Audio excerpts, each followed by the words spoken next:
አንዳንድ ሰዎች የሚተኙት እረፍት ለማግኘት አይደለም፣ ካለባቸው የስሜት ስቃይ፣ ሐዘን፣ ድብርት ይችን ዓለም ለመጋፈጥ አቅም የማጣት ስሜት ለመደበቅ ነው።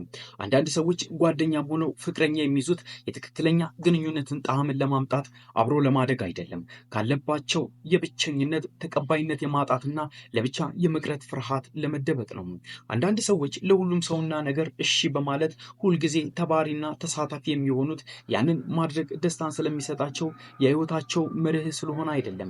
የራሳቸውን አመለካከት ትክክለኛ የሆነውን ነገር እነሱ ደስ የሚያሰኛቸውን ነገር ካደረጉም ሰዎች በእነሱ ላይ ሊኖራቸው ይችላል ብለው የሚያስቡትን አመለካከት ስለሚፈሩትና ከዚያም ለመደበቅ ነው። አንዳንድ ሰዎች ቀን ከሌት ካለማቋረጥ በማህበራዊ ግንኙነት በማህበራዊ ሚዲያ ታጅበው የሚኖሩትም ከዚያ ሁኔታ ውስጥ ከሚያከናውኑት አንድ ጠቃሚ ዓላማ ስላላቸው አይደለም፣ ከራሳቸው አመለካከትና መቀበል ካቃታቸው የራሳቸው ማንነት ሁኔታ ለመደበቅ ሲሉ ነው።